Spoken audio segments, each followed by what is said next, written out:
You're tuned into the Counterflow Podcast, home of dissident voices, unapproved opinions. But you gotta get ready. You ready?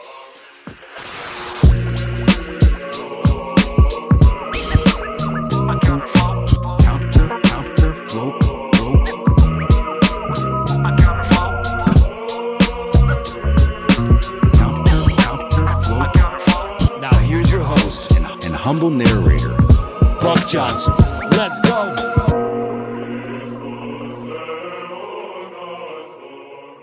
What's up, you guys? Welcome back once again to the Counterflow Podcast. As always, I am your host and humble narrator, Buck Johnson, coming to you out of Lockhart, Texas. And I just realized this is the third week in a row with a Texan as my guest on the show.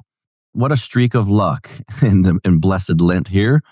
How do I know Dr. Mark Faries? Well, my friend Jonah, who's been on the show before, texted me and he said, I met this guy and you and he would have a fantastic conversation.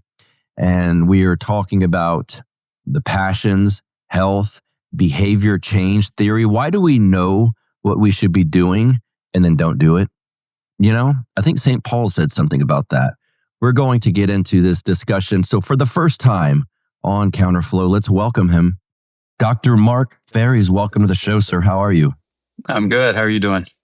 I'm good. Fellow Texan, I'm happy to that our friend Jonah introduced us and happy to have you on here. It's good. I feel like I'm overdressed now. You look, I'm glad, you know, sometimes I wear t-shirts, sometimes I wear collared shirts. I decided he's a doctor, he's a professor.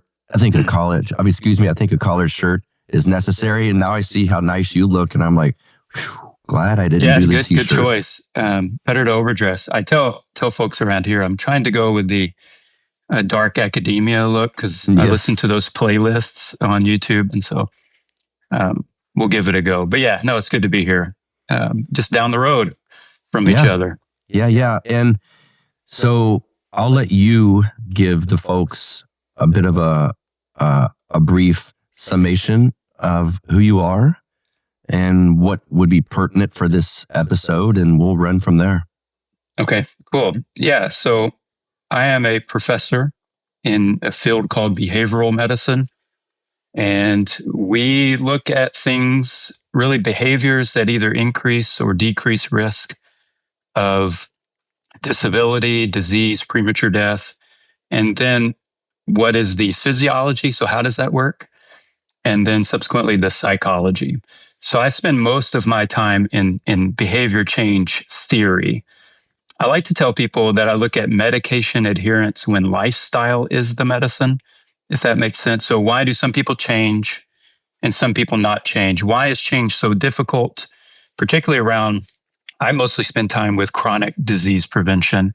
So we can talk about that, but unhealthy eating, physical activity in particular, why are those so difficult? And I think for our conversation, that where you and I had connected is over time, even though I spend more time in theories of behavior change, I ended up discovering that the ancient Christian perspective is different and has various explanations as to why that struggle is so difficult, and then maybe even how we could overcome that struggle. And so for those listening, the self-control would probably be the most common term. Why is it easier to self-control some behaviors than others?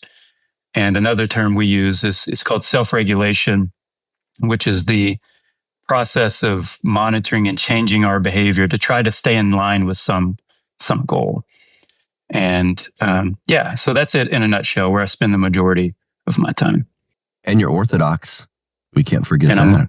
Yes, I just making the assumption. But yes, and I'm Orthodox. And to that point, interestingly, at least for me, it was my story of looking into the struggle around health behavior that I discovered first that Christians were writing stuff for the first 1,000 years that I didn't know about. And then subsequently, that's how I discovered the Orthodox Church. And one thing sort of fell into place. So even though it wasn't my original pursuit, it's interesting how those two things and how in those paths, like a pursuit of holiness and the pursuit of healthiness, as I like to say, I ended up discovering that they weren't necessarily parallel paths either, that they were much more intertwined, or as my mentor used to say, it's not black and white, it's herringbone. And yeah, so that was sort of a neat, clearly life transformative type discovery to make. And now I spend the majority of my time investigating, diving into. I have a lot of catch up to do, reading and learning of the intersections of self-control and the passions and how that might relate to not only physical health, but of course, spiritual health. Yeah, orthodoxy for me has been one of those things where I want to dive in deep and then I'll pull back some and then get back into diving in deep. And I notice sometimes when I'm not doing the deep dive, I'll come upon a writing or a clip from a church father or something. And I have these aha moments where it's just this, it's so deep. It's the opposite of the kiddie end of a pool. It's like the ocean. Yeah. And it's like, you'll never stop learning or stop growing, hopefully, in the faith. I assume, you found it, stumbled upon it because of your studies. And there must be moments all the time where you're reading a church father or a saint or something. And it's like, I never thought about this part. Yeah, no doubt. I mean, I think there's some things we hear that are completely transformative, that are paradigm shifting, not just deep in, but like a whole different pool. Yeah, I'm just swimming in the wrong pool. Yes. And then, yeah, no doubt. I mean, there is a fullness of the faith, and people say that about Orthodoxy and ancient Christianity in general. And I found that to be very, very true. It's also reading some of the same things, but at a different time. And you're like, oh, so it's not like, it's like a different facet of a gem. It's the same gem, but now I see it from a different angle. Mm-hmm. So for me, it's been all of those sort of summed into one. And in particular, I think we probably all have questions, those of us who are pursuing some deepness of our faith. And then maybe it's, I don't know, theological in nature. And then like, that's one thing, like theology, you learn that it's prayer, that it's different than just what I can do with my brain. That's quite transformative, or how experiential knowledge is in the ancient Christian understanding. But also particular with me was the discovery that what we now know as the passions are quite prevalent. I feel sort of dumb now because I discovered that word, like passions, and I didn't know that growing up. I'd read desire, or you see passion in the scripture occasionally. And I was like, oh, you know what? There's this random rare word, the passions. I'll just spend my time on that, and I'll specialize in this one little area. And then, as you know, I mean, throughout the writings, throughout the hymnography and the prayers, the passions are everywhere. And so for better or for worse, I did open myself up to what feels like, yes, an extremely deep end. But there's also beauty there too, right? That attracts us to keep going deeper and deeper. Mm-hmm. Not to be the smartest guy in the room, because Lord knows that the more I read and study, the less I know.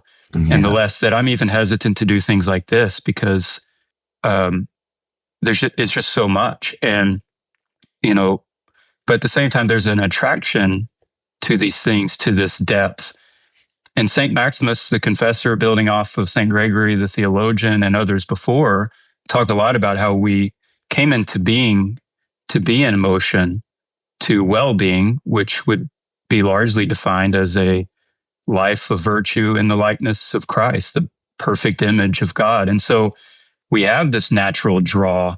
That's more of an ascent sort of picture rather than a depth. But either way, like this idea of finding beauty and this desire to go deeper and become more human, truly human, I think, yes, is a big attraction. The connection, though, with that is that I ended up finding that pursuit also benefits our pursuit of healthiness too. And so it's a win-win for me. Yeah. So I want to ask about, obviously, behavioral change theory. There was this time in my life when I thought, once people have the right information in front of them, they know what they should do and they'll do it. And then I look at my own life and I go, well, I can't really say that's true with me all of the time. So it doesn't seem true for a lot of people all of the time. Talk about some of the things you run into in that regard in your studies. Yeah, so true. The first thing I ran into, like, that was predominant. Well, let me say this. When I started my doctoral training, I think my naive idea was that I'm going to go in and learn why and how the people who eat healthily all the time, like why and how do they do that? Or the people who are exercising very consistently, how and why are they doing that? Then I'm just going to go tell all those other people who aren't, this is what you need to do. And we have databases, by the way, of people who have lost significant amounts of weight and kept it off for many, many years, and the description of sort of their life. So, yeah, I mean, I could share that with anybody, but it doesn't mean something's going to click, right? And then all of a sudden they're going to translate into this long-term sort of behavior change. I've discovered a lot. So one of the big ones, though, sort of light bulb moments was a part of my graduate work was doing testing on people as a part of public testing, health testing, fitness testing, research testing. We did, again, aerobic fitness test, body composition, other health-related things, blood pressure, and so on. And I kept finding this very consistent response, particularly around body composition, because a lot of my early research was around weight loss, weight control. And that, these big scanners that we have, they're called DEXA scanners. We can give, Have you done those as with the fire department? I've not done that specific one. I'm very aware of it. UT down in Austin has a setup to where you can go do it there. I've just never done that one. Yeah. So if it's at the Fitness Institute of Texas there at UT, that's where I was. And so doing all of these tests and thousands.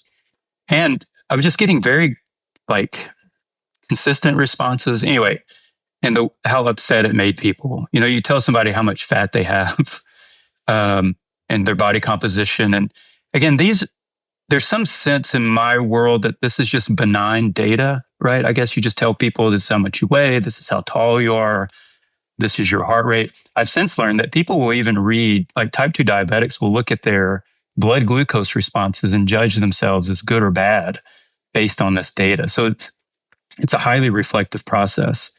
I think the first big sort of advice I got was around social, like psychosocial, social cultural theories, like the way society is, culture, media, maybe the way people were raised, and that's why they're responding so negatively. And I don't disagree with that, but there was just something seemingly more deeper, more deep, more innate.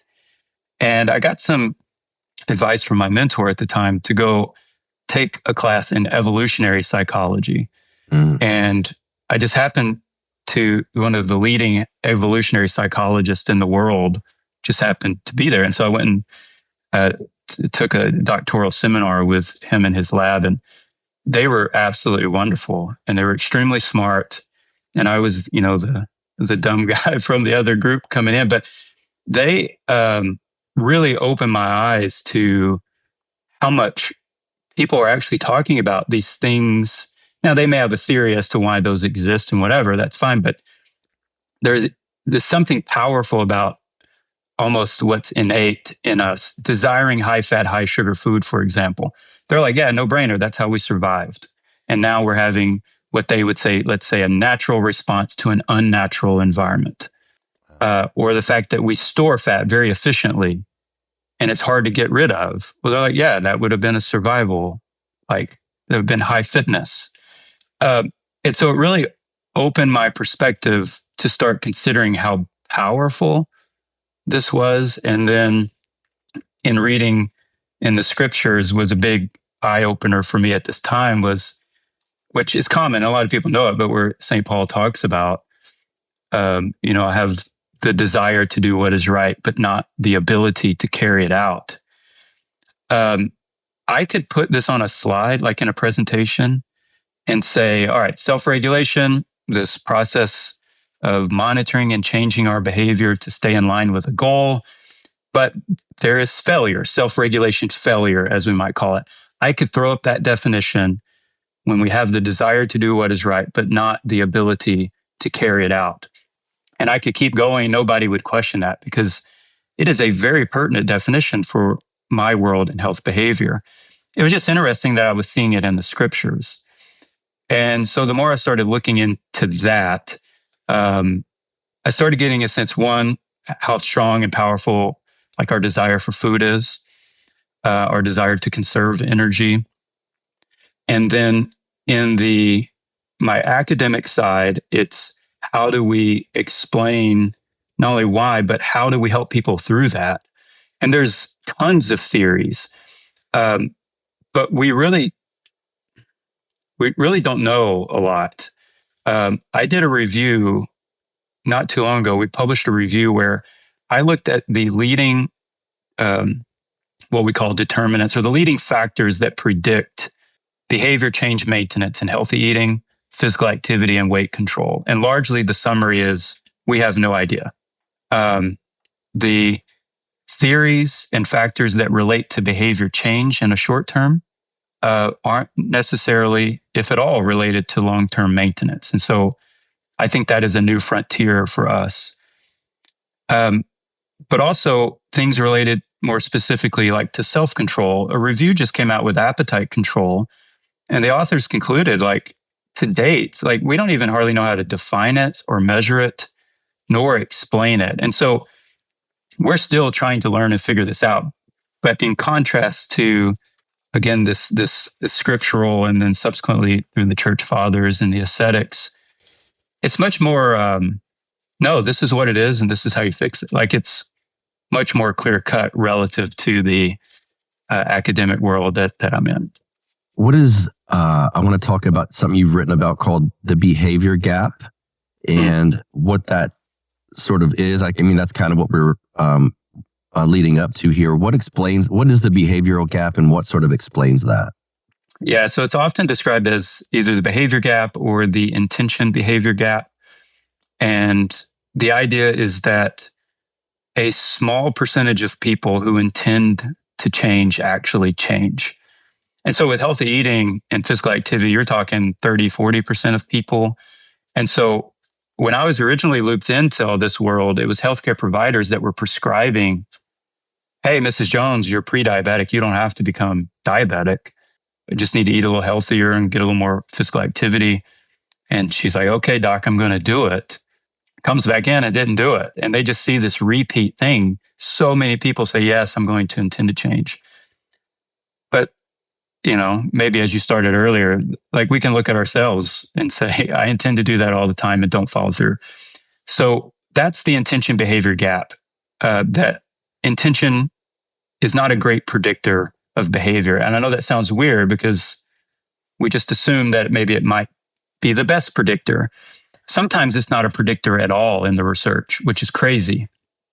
So there are people who are trying to explain this in different ways, of course, but there are a few factors that are put forth as ways of bridging that gap. And for example, two of the highlights would be something like, of course, theories of motivation would try to help explain this. There's one theory that looks at autonomy, the perceptions of personal autonomy as a potential factor. Self-efficacy, which is the confidence in my abilities to do a specific task, has been shown to help bridge this gap. In other words, the people who intend to change, who also feel very confident in their abilities to do that, might bridge that gap better. And in other words, they may actually follow through with a higher probability than those who are low confident. Those who are motivated by something that's intrinsically valuable to them, more personally valuable, might follow through at a higher probability than those who are not. So that's where we are now. Are there certain moderators to this gap, right? Certain bridges that we can locate. Once you locate it, right, that's the big trick. Let's say someone's low confident. How do you get them to higher confidence in their abilities? Somebody is doing it out of I don't know, they're motivated because they feel like their doctor's making them or significant others making them do it. How do we get them to be more self-determined? Like, no, I want to do this. And how do you help flip those switches, so to speak? And that's where we are now. And there's no clear answer to that. There are theories that we could talk about, but that's not only the gap, but how we're trying to figure out ways to bridge. And to that, Buck, I think a lot of books and programs and things that people interact with in this world of behavior change and self-help and so on, that's really what the books, the authors are trying to do in a lot of ways. Not maybe their own ideas, their own experience or whatever, but it's trying to help people connect, if not gain intention, right? How do I even get motivated at all? And I have a whole lecture series on motivating motivation, just trying to discuss how does someone find and build motivation, but then subsequently, once you're motivated, how do you carry that through behavior, not just in the short term, but the long term? Removing the Veil is a new online course from OYM, Orthodox Youth and Young Adult Ministries, rooted in the Orthodox vision of communion that equips parents, clergy, and youth workers to cultivate deep, Christ-centered relationships with the young people that they serve. Join this course for a transformative, cohort-based experience. Participants gain access to online lessons and live bi-weekly calls with other members throughout the program. Here's where I give you my full counterflow endorsement of this course. I just completed it. It was absolutely mind-blowing, life-changing, and really impactful for me. Like, here's an example. During this course, we were doing deep work on our sort of childhood attachment styles and the way we were taught to view relationships, and therefore, by default, how we then view Christ, because the way we relate with our parents or family members or close friends, etc., from a very young age is sort of how we develop the relationship to view Christ. And that's how this works. We can sort through that because of this course and sort of chip away at the negative aspects of that. There's also a major segment in there on how to do confession. You sort of learn where the passions come from. There was aspects of the passions in my own life that I did not even realize until I took this course. But like I was saying, during it, I had multiple close friends come to me seeking advice for something or other that had no idea I was in this course. And it happened to be that it was literally topics I was discussing that week in the course. And I was able to help these people walk through a few issues. It's beautiful. So go check out whatsyourministry.org. I highly recommend this class. It's coming up again. There's going to be another course coming up. Please take it if you can do that. It's well worth it. And stay tuned. At the end of this episode, we are going to roll the trailer for this class. Thank you to OYM for including me in this past one. I can't thank you guys enough. And for those of you listening, please check it out. There's something I'm putting together here as you explain that, and that's the medical side. It's like your doctor, your healthcare provider, someone in your role has these chances to help convince someone, well, here's what you need to do, and I think we can get you motivated, etc. As you come into the Orthodox Church, spiritual fathers and priests have a similar duty, I suppose, as far as getting your spiritual life transformed. And sometimes, I know from personal experience, that's even harder than the, let's say, physical. I have no problem going to the gym every day. And even if I don't feel energized or good, I know once I'm done working out, I'll feel better. And then you get a lesson from your priest or spiritual father about cutting something out, and it's like, ooh, that's harder. But in the grand scheme of things, that's probably much more important than just not missing a day at the gym, Yeah. So yeah, no doubt. I mean, it's complicated. And I guess I'll say this, that they're not disconnected. These two worlds, again, don't have to be siloed. Right. So one direction, for example, improvements in health of the soul, health of the spiritual health, can easily translate to physical health outcomes. But also vice versa, people focusing in on let's say somebody exercises consistently, but they're doing it for Vanity. pride, vanity, Yeah, right. lust.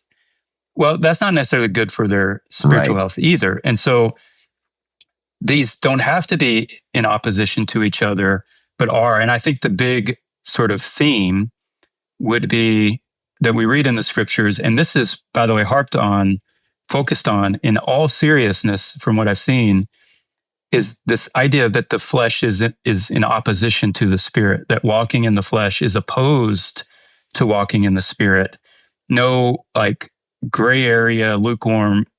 And so what we do with our state of flesh now, and its selfish sort of desires and appetites and the pursuit of pleasure that actually inhibits, they talk about how if I'm pursuing carnal passions of the flesh to appease those, then it's creating fog to my spiritual eyes, the nous, or intellect. It's like a lens that's been muddied. Mm-hmm. And the less that I focus on those things and spend time and weaken that, then all of a sudden that fog begins to clear. And that glass becomes clearer. And so we see this pairing, for example, of fasting and prayer often. And we see that, of course, the spiritual guidance, that's not what I do, but in receiving it and talking to others, yeah, that would be first and foremost. Subsequently, it may affect my health behavior in various ways, or the reasons I'm exercising, like you said earlier, or the reasons that I'm eating healthily. Maybe that changes as well. But the first goal would, yes, be salvation of our souls. But in doing so, it clearly translates to our behavior, how we treat our bodies, how we treat the other people made in the image of God, and so on. Is there a difference in how, let's say, the early church fathers and maybe broadly speaking, the Orthodox Church views the human body versus, let's say, Protestantism or other religions view the body? Yeah, so it depends, at least how it compares to others. One reason I focus mostly on ancient Christianity is because it gives me a foundation, and then I can sort of present at least what I'm learning. Not that I'm, again, as I mentioned earlier, still learning, but people's current view, whatever religion they're from, denomination they're from, they can wrestle with these sort of original ancient views. In short, I would say that the ancient Christian view is that the body is somewhat related to our nature. It's the abilities that we have. First and foremost, they talk about as powers, that we have a physical body, and this physical body has been affected by the fall. And the simple direction to discuss would be that one outcome of that is physical death, the separation of the soul from the body. And with death comes a fear of death. And this focus on, now I'm moved, which passions, one way they're described as these things that move us. So in contrast to, like what I said earlier, this sort of ascent to true well-being in the likeness of Christ, where these passions move us in a different direction, more of a descent to that carnal fear. Now, there's some passions, right? Like if I'm moved by hunger, some people refer to those as blameless passions, or I'm thirsty, so I drink. But even that, and the church fathers, they discuss that as potentially volatile. And it's a Greek word, eidoni, which where we get our word hedonism, the pursuit of pleasure and the avoidance of pain. It's most of the time translated as either appetite or pleasure. But when you get to the pleasure side, where I'm pursuing something just purely because of the pleasure it gives me, not necessarily out of need anymore, but of want, then we start negatively affecting the body. And so that becomes problematic because the body is seen, these powers and abilities are seen as one related to being made in the image and likeness of God, not in a physical sense, of course, but in these powers and abilities, and subsequently the relationship with the soul. that the body and the soul are intimately in union with each other as a part of the whole person. And subsequently, the soul, the life of the person, is to use the body as an instrument. And we hear, of course, being members of Christ's body. And so there's much beyond the individual in the ancient understanding, more collectively as Christ's body in the world. And how are we acting in the world? How are we using our body? St. Paul talks about, would you take, a member of Christ's body and, exchange that with a harlot? What we do with our bodies has tremendous significance, because if for the Christian, it's using Christ's body for those things. And so there is this designation of the body, not necessarily uniquely, but as a part of the whole person that is seen as holy or set apart as holy. And of course, we hear and read things about being God's temple, and how we should treat in that way. So it's a very, in short, a holistic view that is a part of the abilities and powers our bodies have, are meant to be a part of this ascent into the likeness of Christ. And so we can use those powers for different reasons. And this is where I think, I don't know, if maybe two ways it would differ in the people I've talked to from other traditions or the one I grew up in. So I can talk to one pastor, and some of the work I do academically is clearly I study religion and health, and I work with clergy across the state. And so let's say I'm talking to one, you mentioned Protestantism.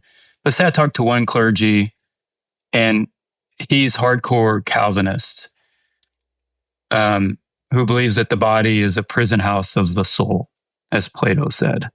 Well, he may have this thought that it doesn't matter what you do to the body. It doesn't matter how you treat it. It has no spiritual significance whatsoever. But then I can talk to another, even from the same, Protestant denomination, like, oh no, body's the temple. How we treat it makes sense. And so we can have a conversation. This is where it gets interesting into the behavior, by the way, at least for me, is I can talk to someone and say, why don't you smoke cigarettes or tobacco or whatever? And they're like, well, we clearly know it's bad. It hurts us, destroys us, and the body's God's temple, so don't do that. And that makes sense to me. And then I say, that's good, because smoking, tobacco particularly, is the second leading risk factor for premature death in the US. The first is poor diet, is now surpassed. But why don't they engage healthy eating or unhealthy eating the same way they do smoking? If more deaths are attributed to poor diet now, 1 out of 5 deaths globally actually are attributed to poor diets. And so it's that wrestling with, for the folks I talk to, right, is why do I connect these dots that it's damaging the body with certain behaviors, but not others? Again, in the ancient Christian view, it's no brainer. If you're purposely injuring the body beyond a certain point, or you're pursuing satisfying want and pleasure, not need, and you're creating a situation where people or food or other is just a pure object to fulfill, then you're not using your body properly as an instrument. And that has negative effects on the soul because of the whole person, and vice versa. And this is why, when you mentioned earlier, like going to spiritual guidance, a lot of times taking care of the foundational views spiritually first, then trickle down, like, oh, now how do I view my body? How do I view the other person's body? Gluttony is something you talk about a lot, the passion of gluttony. It's funny, I was just having a friendly debate with a buddy of mine who's an atheist, and he said, well, you say gluttony is a sin, right? And I said, yeah. And he goes, see, I don't believe in that, because I don't believe in sin. And it's like, it was this back and forth, like, well, the book that talks about what a sin is says gluttony is a sin. You can say, well, I don't believe in that book, but nonetheless, if you're going to use the wording sin, gluttony is that.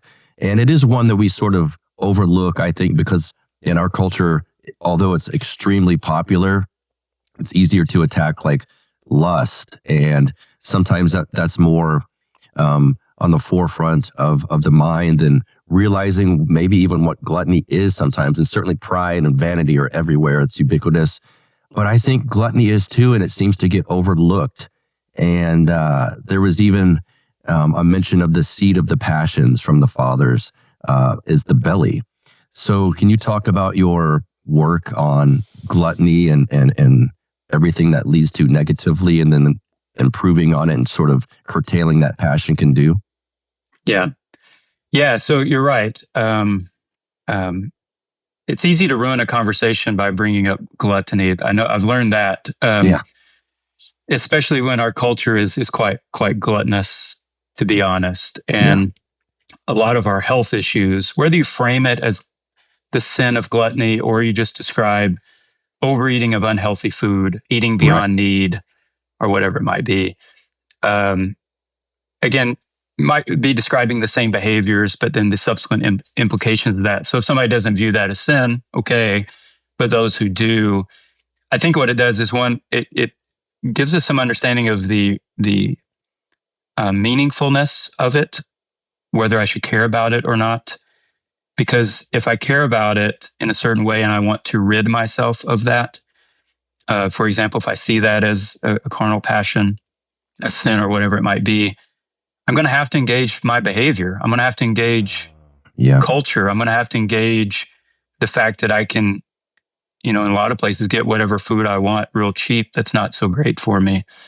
And so it's a big ask. And there are probably reasons for that I could go into, and I have thoughts again because I'm diving into it more now.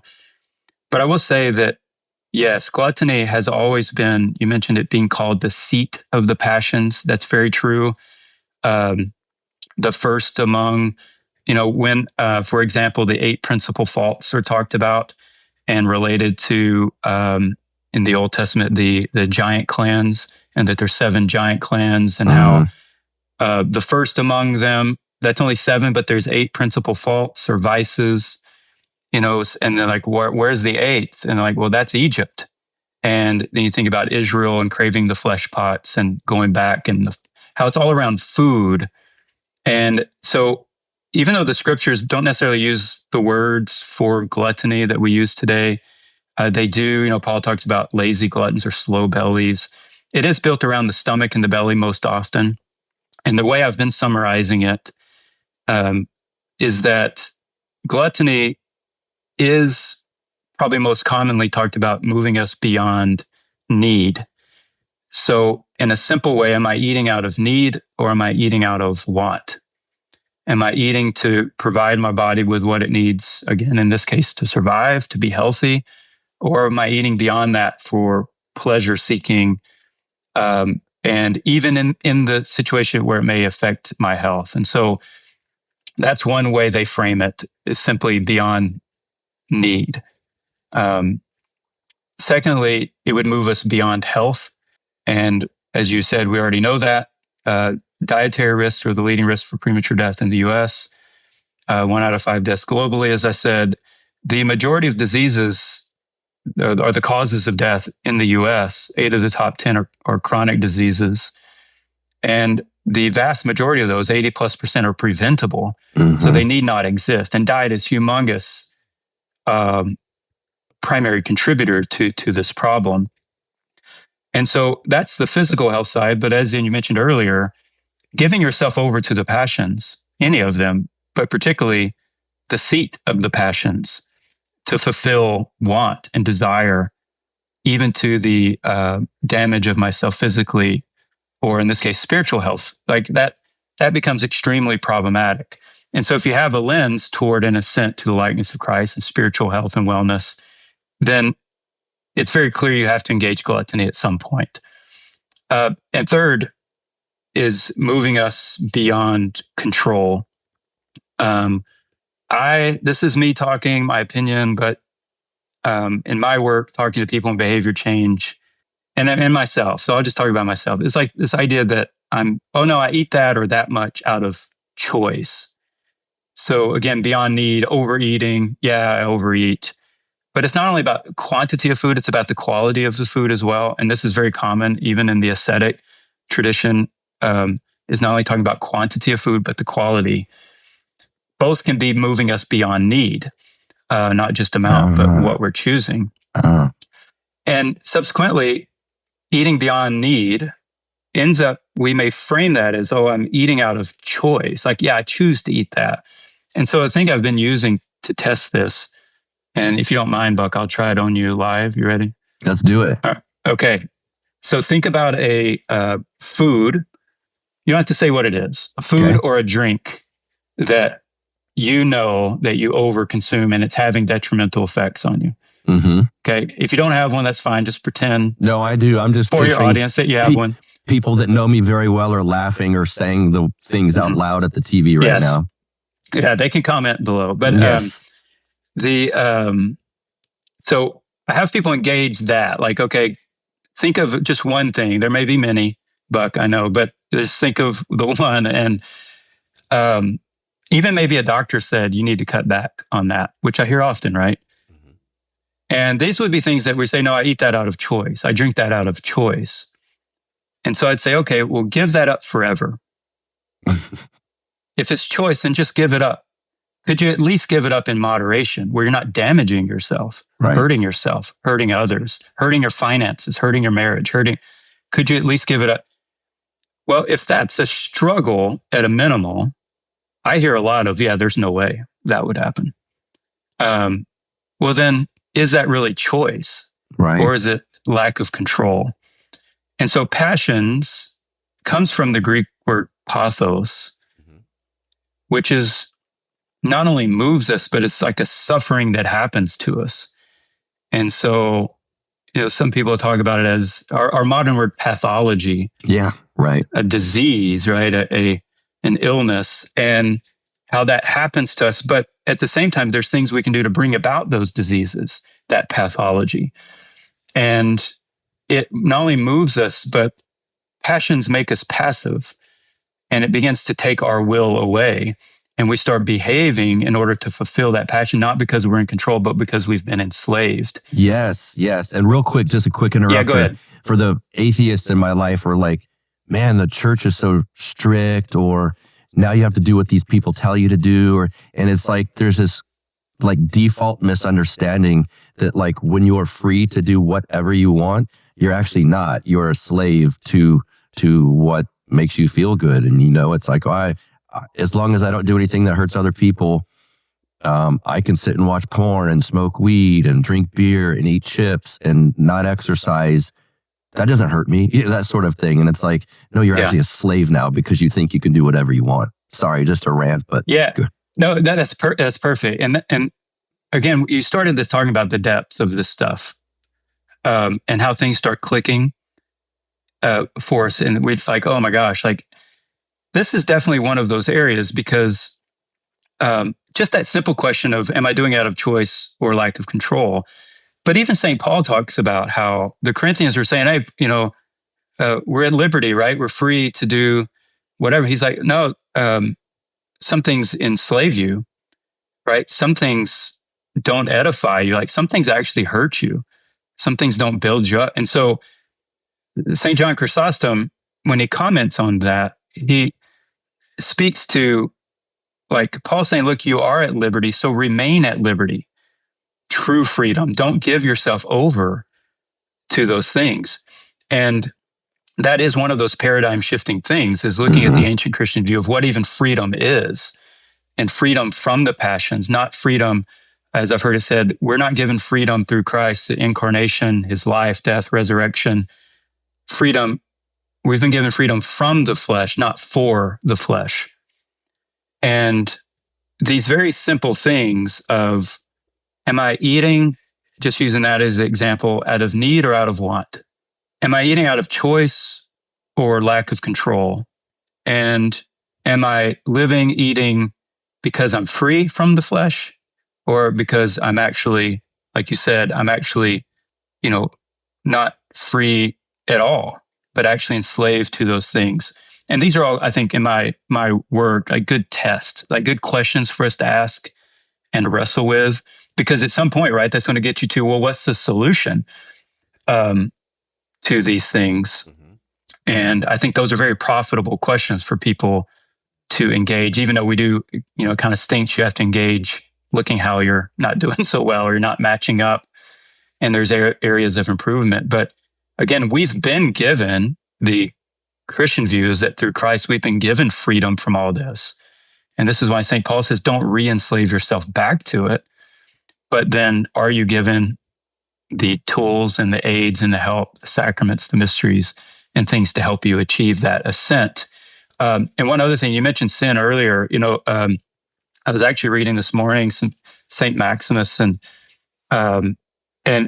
he largely equates the law of sin that Paul talks about to unrighteous passions. And so this Hebrews, talks about the sin that so easily entangles and like pulls us down. It's a very different view. It's much more positive, in my opinion. Like your approach, you're ascending to your true humanity in the likeness of Christ. And then it should frustrate us and upset us that these things are dragging us down and preventing us from being who we desire to be. And it should be some level, in my opinion, of course, some level of discontentment that I'm just here appeasing my flesh and my passions because I'm free. Well, as you said, in the Christian view, that's not freedom at all. And actually, there's this hindrance to progress, ascent to who you're truly made to be.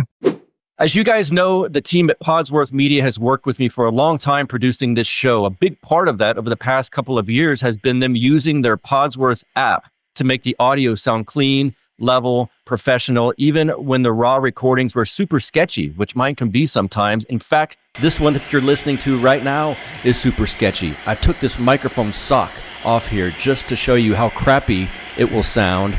Except when they put it through the Podsworth app, it sounds beautiful. I've got this annoying white noise maker going on. It's driving me crazy. If you want to hear how bad this recording is before they put it through the Podsworth app, you can hear the full before and after demo for yourself at the link in the description. The app recently got a huge update and it's better than ever. So good, in fact, that it can take almost any atrocious voice recordings and make it sound great. They remove background noise. It cuts down on plosives. It fixes clipping when your gain is too high. It reduces reverb, removes clicks, pops, improves tone. And the level of the dialogue is even and consistent. So if I move around like this, which I sometimes do when I get excited, it'll fix all of that. It's super simple. Go to podsworth.com, click Get Started. Drag and drop your audio files or open them right from your smartphone browser. Customize your settings if you want, but honestly, the default works great for most podcast recordings. Here's the cool part. Enter code BUCK50, BUCK50 for 50% off of your first order. No account needed, just email and payment. Then you get the download link in your inbox with your cleaned up files. It's perfect for podcast, YouTube videos, sermons, homilies, audiobooks, anything like that you want to sound legitimate and professional. Remember, use code BUCK50 for half off your first order. And you're supporting this show. Thank you, guys.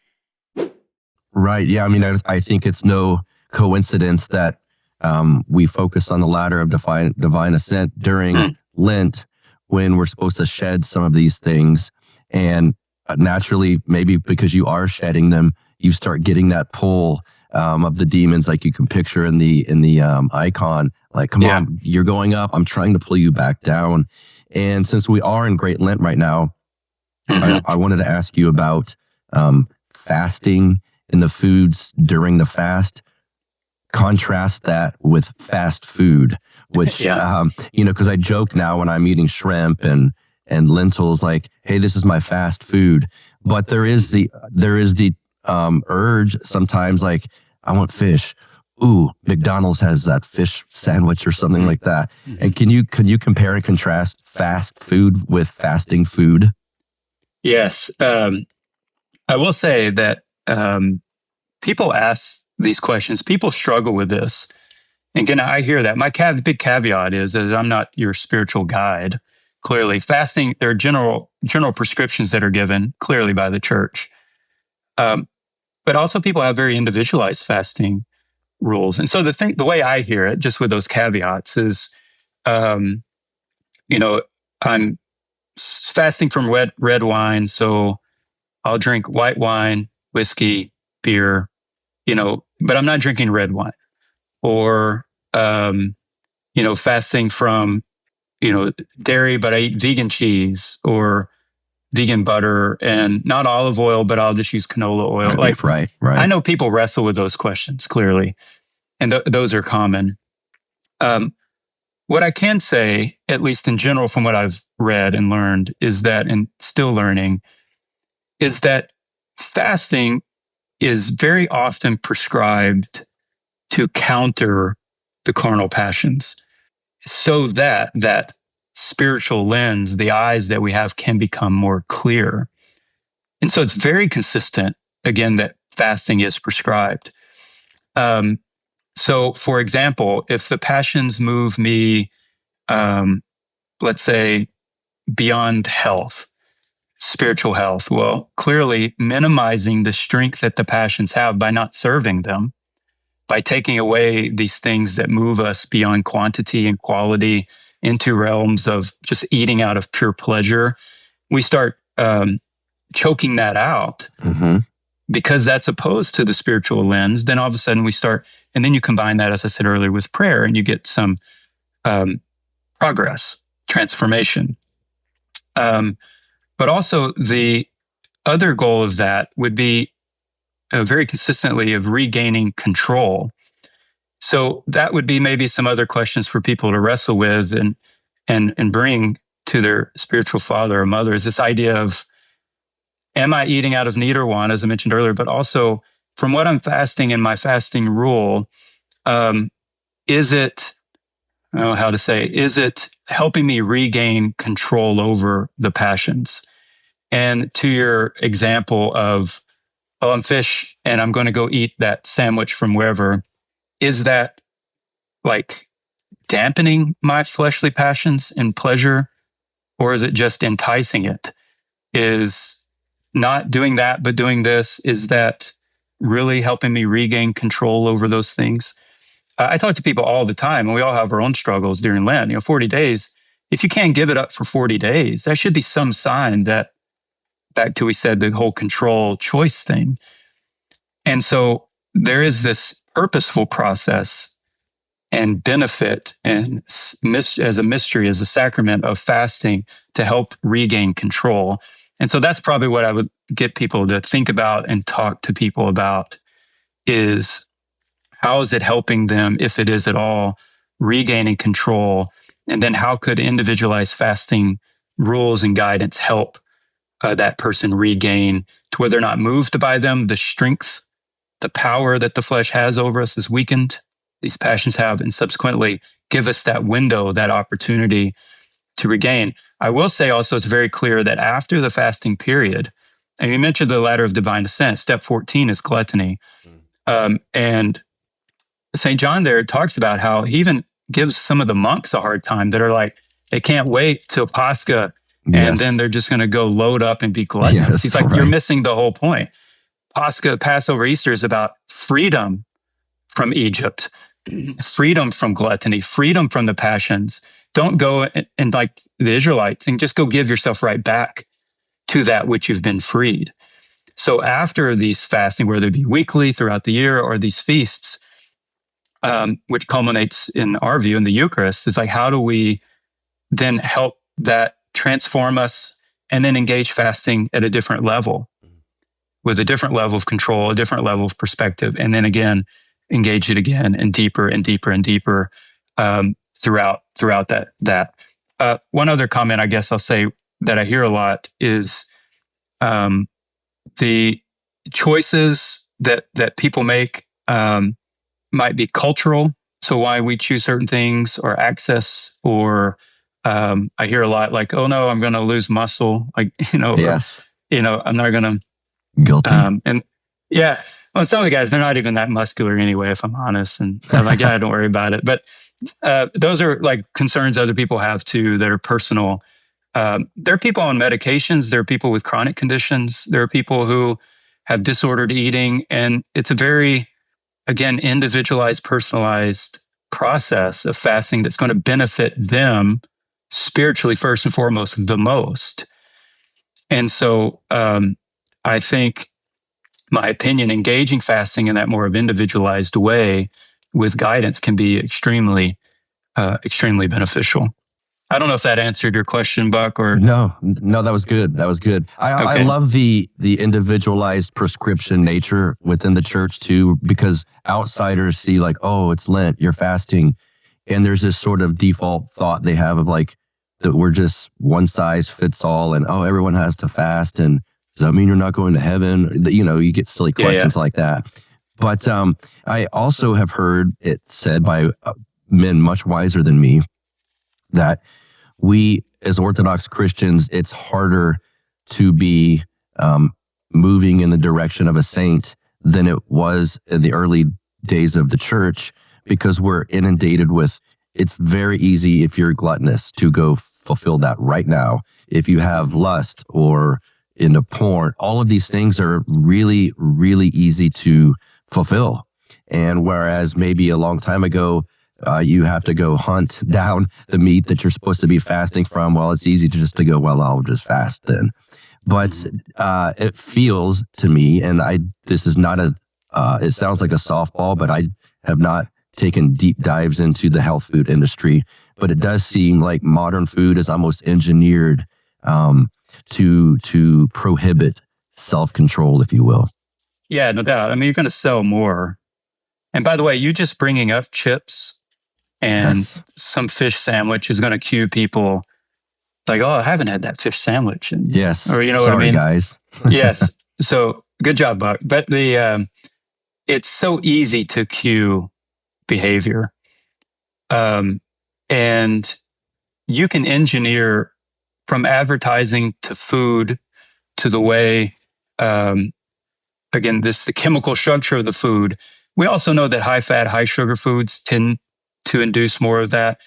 There was a study years ago with mice, and they put them in a cage, and they gave them the opportunity to drink from sugar water or from cocaine water. Yes. And like 94, 96% chose the sugar water over the cocaine. Then they took some mice and got them addicted to cocaine and put them back in that cage, and they still chose sugar water.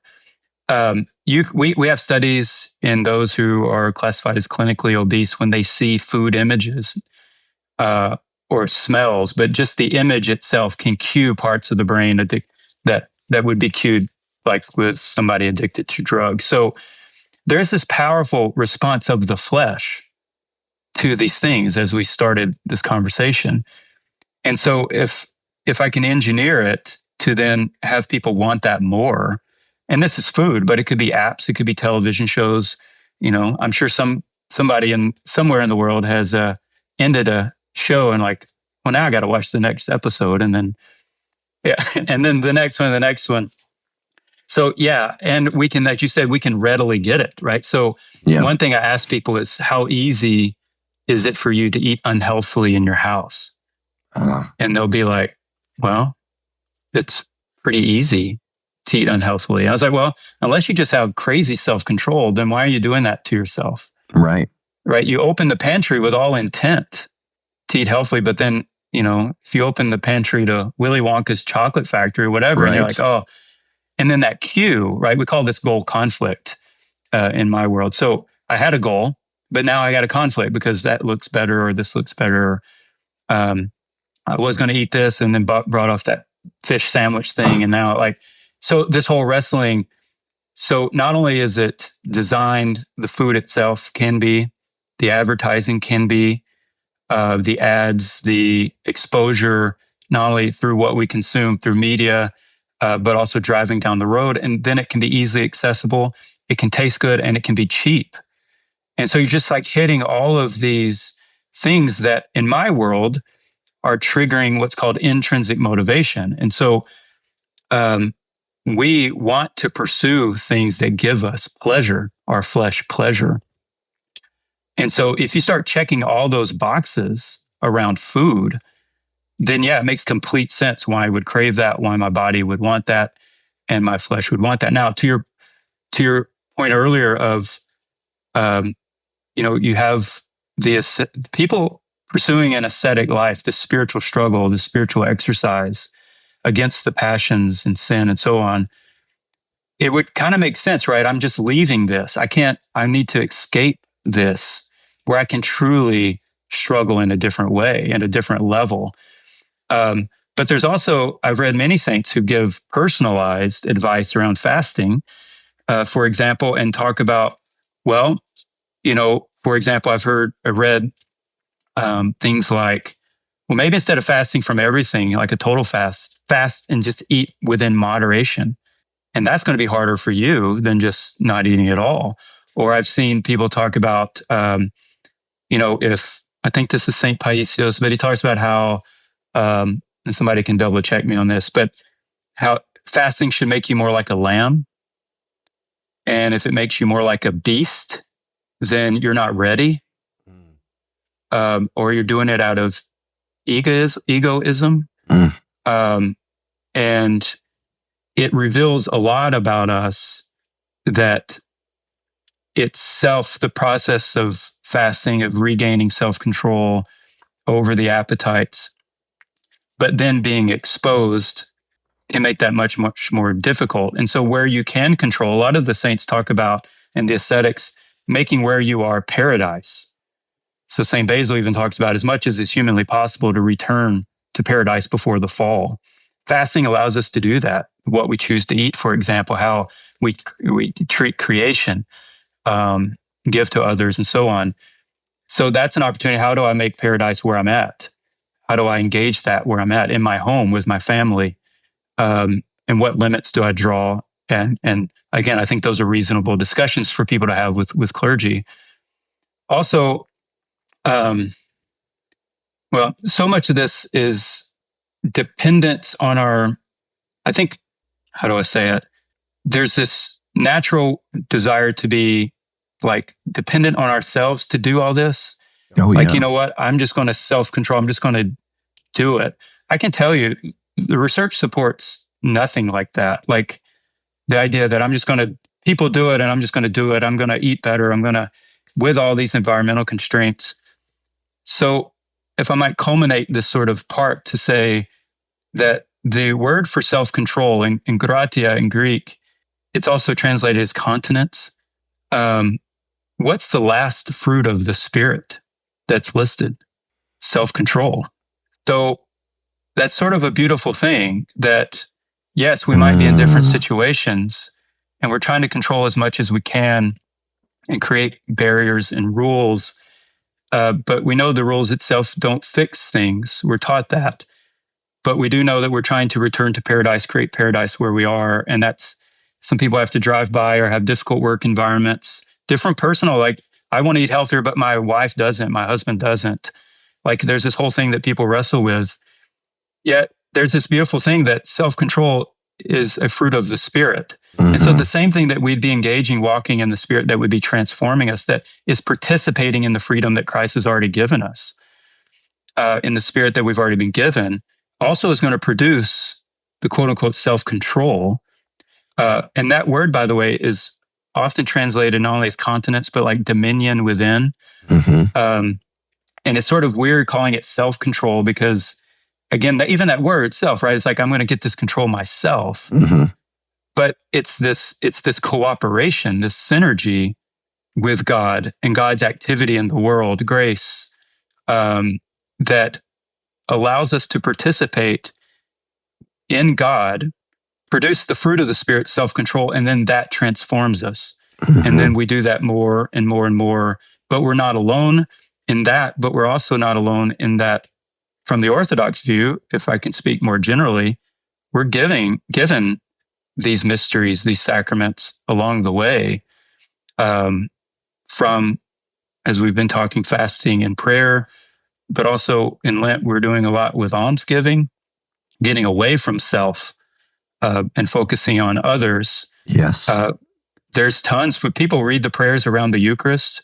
It's all embedded, especially like the Lenten Triodian right now, like it's embedded with returning to paradise, making paradise where you are, before the fall, crucifying the flesh with its passions that we read in Scripture. It's over and over and over again to remind us that the struggle that we're in yes, it's a legit struggle, but there is this beautiful purpose behind it, this beautiful end of transformation and ascent into this virtuous life in the likeness of Christ. Wow. Well said. I was actually going to say, can you kind of sum up your work in a nutshell? But whatever, that was perfect, as you just said. Okay. Everything you just stated, like you were doing it. That was beautiful. Is there anything you need to plug or would like to plug on here? Books, writings, work? Well, no, not really. I found this process of learning and then learning that I don't know what I'm talking about can be quite paralyzing for me. So I do have a book completed, a manuscript completed, right now tentatively titled A Passionate View of Health. And then, as you know, I'm working on the Gut Madness, the Gluttony book. So, people can look out for me. I don't do social media or anything like that. So at a minimum, I hope people benefited from this. People can find me as well and can reach out. I'm on LinkedIn. I don't really participate that much, but I post things around these topics there. Because again, I do so much work with healthcare providers and religion and health, and how do they engage religion, Christianity in their practice.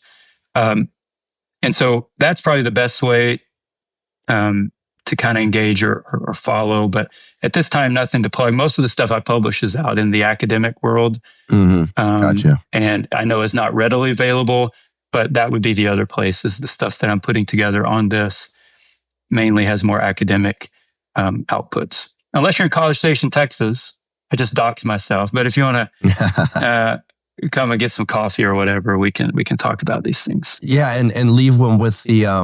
I think this is good news. The rate of growth in the Orthodox parishes there where you're at, and for people that don't know, College Station, Texas is a college town, obviously, where Texas A&M is, but I guess being from this state and having been there many times, I never look at College Station as like, ooh, this is going to be a little hub for Orthodoxy. But it is growing out there. Oh my gosh, we're busting at the seams. And I know a lot of people are, as you said. It's been this tremendous growth. And I have to say, Buck, people like you, they're doing this incredible job of getting out there and talking about it, and people loving you and loving the way that you do these podcasts, and all the great comments that I hear about that, I think does tremendous benefit for creating awareness. And then people find where they are. Texas A&M is humongous. And so we have people from all over the world who come here, including Orthodox from parts of the state, the US, and then again, internationally, that are coming here looking for a home. And so in some sense, it kind of makes, it's not that shocking maybe, that it's just how do they discover that there is an outlet? Yes. And I do talk to students, by the way, they'll come in and they may not know where the parish is. We have an Antiochian parish, St. Silouan, where we attend. There's a Rocor parish, and now there's a new Greek Orthodox mission church here in town. Yeah, so thank God there is more and more opportunity for people to engage and to learn more, and to experience this and the beauty and the fullness, the depths, all that we've talked about. And we are getting, by the way, not only the college student world, as you might suspect, that are learning more and more about, I don't argue, I don't like arguing in that world. And so I know that exists online.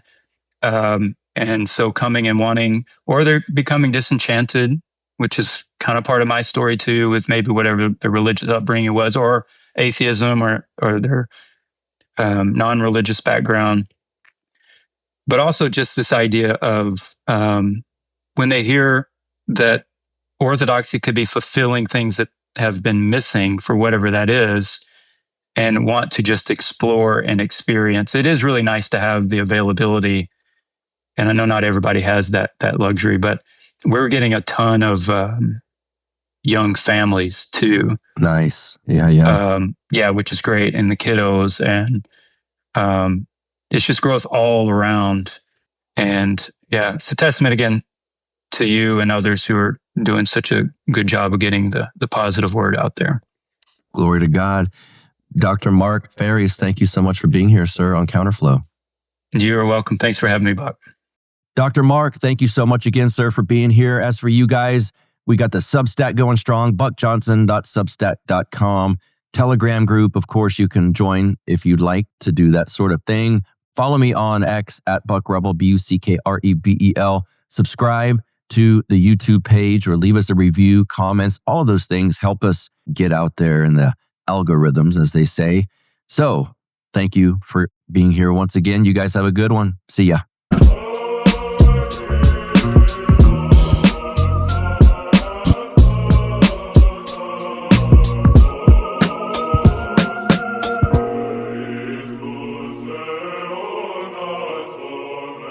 Like the sound of the Counterflow podcast?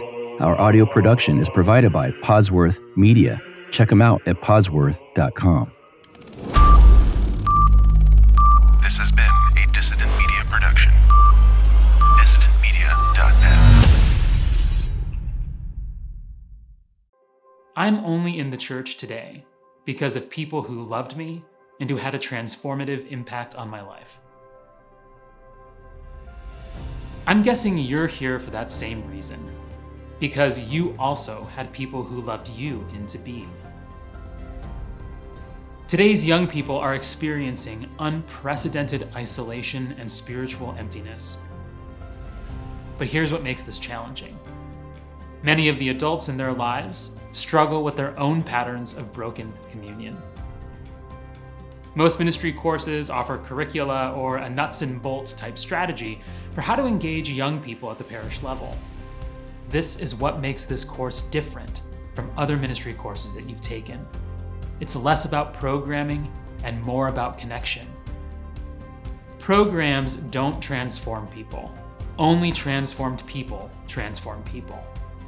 The ultimate goal is both ancient and simple.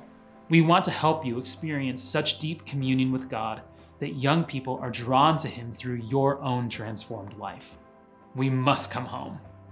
We believe that the most effective way to help young people develop deep communion with God is to experience and to be transformed by that communion ourselves. This isn't about sin management or behavior modification. It's about living honestly before the face of God. It's about inviting young people to taste and see that the Lord is good, because we know where to find living water ourselves. Young people desperately need to encounter adults who have learned to live in the communion they were created for. When you've learned to be fully present with God as you are, not as you think you should be, you become capable of offering that same presence to young people. You become a safe person, embodying the very thing that they're longing for, a face that looks upon them with delight. The next generation is waiting for adults who know what it means to live in the communion they were created for. So let's become those people.